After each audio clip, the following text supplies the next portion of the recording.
Chào cả nhà. Đi làm là. Đi làm là được. Đi làm là đó.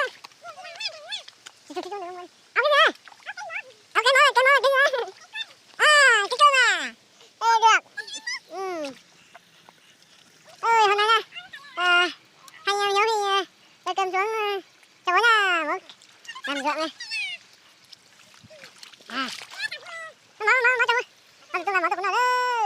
Hắn luôn này. Ôi giời. Có gì đâu. Nhớ ta nào. Tao lên mà.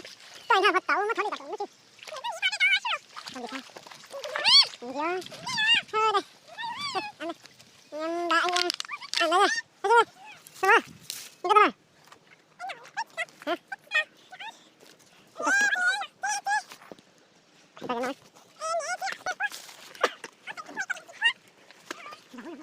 Ôi. Chào cả nhà. Hello Hà Hello. Hello. Chào cả nhà. Đây là sao đây? Lo nó mẹ cô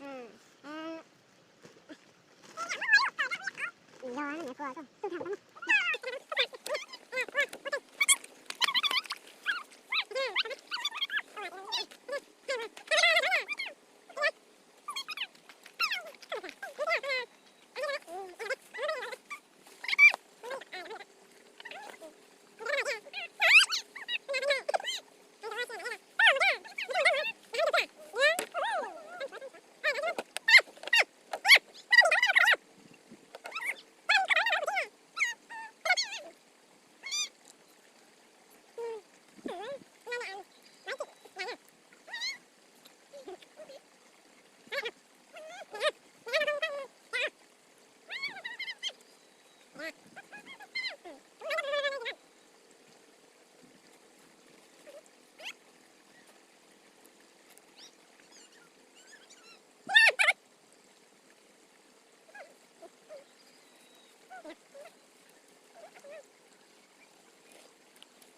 Come on.